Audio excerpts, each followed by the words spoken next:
안녕하세요. 오늘 딥다이브 아주 흥미로운 기술 서적 하나 가져왔습니다. 헝 류엔 셰퍼 박사의 자동차 터보차저의 회전체 동역학. 아, 네, 그 책이죠? 이게 분당 막 수십만 번씩 도는 부품인데 어떻게 그렇게 안정적으로 도는지 그 비밀이 궁금하셨다면 오늘 제대로 오셨어요.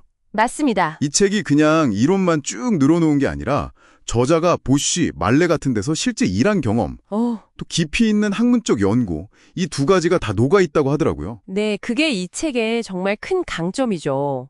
저자가 그 산업 현장의 실제 문제들, 예를 들어 뭐 신뢰성이나 효율, NVH 같은 거 있잖아요. 네. 소음 진동. 그런 수백만 개의 제품의 문제를 직접 해결하면서 검증한 그런 이론과 기법들이 담겨 있어요. 아, 그냥 이론이 아니라 진짜 써먹은 거군요. 그렇죠. 그래서 오늘 저희는 이 책이 어떻게 여러 분야를 이렇게 딱 엮어서 터보차저 동역학을 전체 시스템으로 보게 하는지 그 핵심을 한번 파헤쳐 볼 겁니다. 좋습니다. 이번 딥다이브의 미션은 그래서 이 복잡한 기계의 핵심 원리를 당신이 아주 명확하게 이해할 수 있도록 가장 중요한 지식 너겟들을 뽑아내는 겁니다. 자, 그럼 시작해볼까요? 네. 근데 책 보다 보니까 좀 특이한 점이 있었어요. 회전체 동역합 책인데 바로 운동방정식부터 안 들어가더라고요. 아, 맞아요. 그 부분. 터보차징 개념이랑 터보차저의 연력학, 이걸 먼저 다루는데 이게 왜 중요한 걸까요? 약간 좀 돌아가는 느낌도 들고. 바로 그게 이 책의 핵심적인 통찰 중 하나입니다. 그러니까 이 회전체만 떼서 보면 안 된다는 거죠. 아, 전체를 봐야 한다. 네. 터보차저는 엔진하고 같이 돌아가잖아요. 엄청난 온도, 압력 속에서요. 이런 연력학적인 조건이 시스템의 경계 조건, 다시 말해 작동 환경을 결정한다는 겁니다. 경계 조건이요? 네, 예를 들어서 운전자가 엑셀을 팍 밟아요. 그럼 엔진 부하가 확 변하죠. 그렇죠. 이게 연력학적인 변화인데 이게 결국 베어링에 걸리는 하중이나 오일 온도를 바꾸고 그게 또 오일 휩 같은 회전체 동역학적인 불안정성으로 이어질 수 있다는 거예요. 와, 그렇게 연결이 되는군요. 네, 그러니까 핵심 너겟은 이거예요. 터보차저가 왜 떨리고 왜 불안정한지를 알려면 얘가 견뎌야 하는 그 뜨거운 열과 압력부터 이해해야 한다. 이게 분석의 시작인 셈이죠. 아하, 환경이 역학을 결정한다 이 말이네요. 자, 그럼 이제 그 핵심, 회전체 자체의 안정성 분석으로 넘어가 보죠. 책 보니까 선형 분석, 비선형 분석 두 가지를 다 다루던데요. 맞습니다. 선형 분석은 뭐랄까 기본적인 시스템 특성, 예를 들어 고유 진동수나 위험 속도 같은 걸 파악하는 데 좋아요. 기본 건강검진 같은 거죠. 기본 검진. 네. 근데 요즘 터보차저들은 설계된 위험 속도를 훨씬 넘어서 작동하거든요. 워낙 고속이니까. 아, 정말요? 네, 그래서 실제 작동 상황을 더 잘 보려면 비선형 분석에 훨씬 중요해집니다.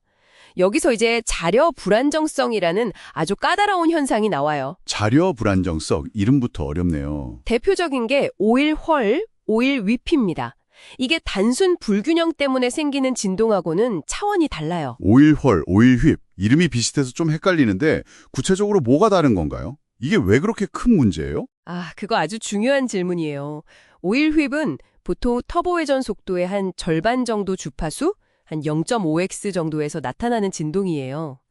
뭐랄까, 타이어가 약간 울렁거리지만 그래도 운전은 되는 상태. 그 정도랑 비슷하다고 볼 수 있죠. 어느 정도 예측은 되는. 그렇죠.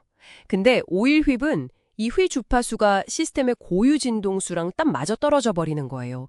고정, 럭인 된다고 표현하는데. 고정된다고요? 네. 그러면 진동이 갑자기 미친 듯이 커져서 터보차저를 그냥 망가뜨릴 수도 있어요. 아까 타이어 비유로 치면 울렁임이 차체 공진이랑 딱 만나서 차 전체가 막 부서질 듯이 흔들리는 상황인 거죠. 와, 그건 정말 위험하겠네요. 엄청 위험하죠. 그래서 책에서는 이런 복잡한 현상을 예측하려고 분기 이론, 바이포게이션 페어리 같은 고급 수학 도구를 써요. 쉽게 말하면 시스템이 안정된 상태에서 갑자기 불안정한 상태로 확 점프하는 그런 극적인 변화 지점을 예측하는 수학이라고 보시면 돼요. 아, 그런 변화 지점을 찾는 거군요. 그리고 이런 불안정성은 결국 베어링이랑 관련이 깊겠네요. 정확합니다. 책에서도 베어링, 특히 플로팅 링 베어링, 이거 되게 중요하게 다루는 것 같더라고요. 맞아요. 자동차 터보차저에 아주 흔하게 쓰이는 건데 가운데 링이 축이랑 같이 도는 게 아니라 약간 자유롭게 떠 있어요. 그래서 안쪽이랑 바깥쪽에 각각 얇은 유막이 생기죠. 이중 유막 구조예요. 유막이 두 개나. 네, 그러니까 불안정성이 생길 수 있는 지점도 두 군데인 거죠. 근데 책에서는 여기서 한 발 더 나가요. 캐비테이션까지 고려해야 한다고 강조하죠. 캐비테이션이라면 그 오일 속에 기포 생기는 거 말씀이시죠? 맞습니다. 그 미세한 기포가 생겼다 터지면서 베어링이 축을 제대로 받쳐주는 힘이나 안정성을 확 떨어뜨릴 수 있거든요. 그래서 이걸 포함한 정교한 모델링, 예를 들어 이상 레이놀즈 방정식 같은 거. 이상 레이놀즈? 좀 어렵지만 기포까지 고려한 계산법이라는 거군요. 네. 근데 여기서 진짜 중요한 통찰이 또 나옵니다. 뭐냐면 베어링 표면이 얼마나 거친지 같은 마찰공학적인 요소가 단순히 마모 문제에만 그치는 게 아니라는 거예요. 아, 마모 말고 또 뭐가 있어요? 이게 엔진 연비나 운전자가 가속 페달 밟았을 때 차가 얼마나 빨리 반응하는지 이런 성능에까지 직접 영향을 미친다는 거죠. 와, 베어링 표면 거칠기가 연비랑 반응 속도까지요? 네. 그러니까 베어링을 그냥 축 받치는 부품으로만 보면 안 되고 엔진 성능을 결정하는 핵심 시스템 중 하나로 봐야 한다는 겁니다. 정말 중요한 부분이네요.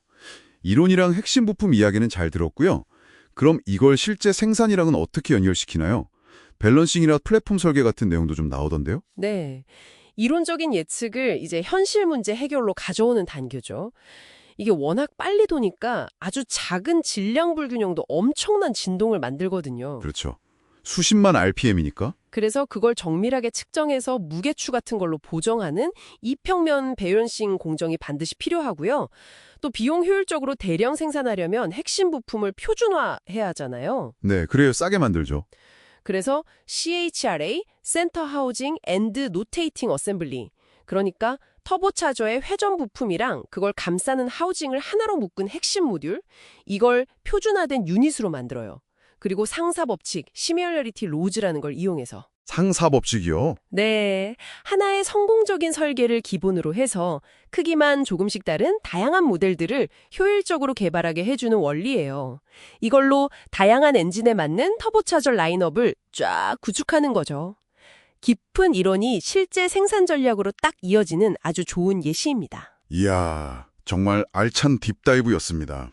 이 책이 연력학, 유체역학, 동역학, 거기에 마찰학까지 다 엮어서 터보차저라는 복잡한 시스템을 정말 통합적으로 보게 해주네요. 맞습니다. 이론이랑 실제 산업 현장을 연결하는 다리 역할도 확실히 하고요. 당신에게도 이 통합적인 접근 좀 유용했기를 바랍니다. 핵심은 바로 그 통합적 접근이랑 실용성인 것 같아요. 오늘 저희가 살펴본 내용들이 당신이 앞으로 고속회전 기계나 자동차 기술을 더 깊이 이해하는데 좋은 출발점이 되었으면 합니다. 네. 근데 여기서 한 가지 좀 더 생각해 볼 질문을 던져볼까 해요. 오, 어떤 거죠? 이 책이 물론 굉장히 포괄적이지만 자동차 산업은 계속 변하잖아요. 하이브리드 시스템이나 완전 전동화, 또 더 극한의 효율을 추구하면서요. 터보차저도 계속 진화하고 있고요. 그렇죠. 계속 바뀌죠. 그렇다면 앞으로 새롭게 등장할 수 있는, 그래서 아직 이 책에서는 다루지 못한 회전체 동역학의 도전 과제는 무엇일까요? 예를 들면 전기 모터랑 결합된 전동 터보차저나 아니면 완전히 새로운 소재나 방식의 베어링 기술 같은 것들. 이런 것들이 어떤 새로운 진동이나 안정성 문제를 가져올까요? 이건 당신이 한번 탐구해 볼 만한 아주 흥미로운 질문이 될 겁니다.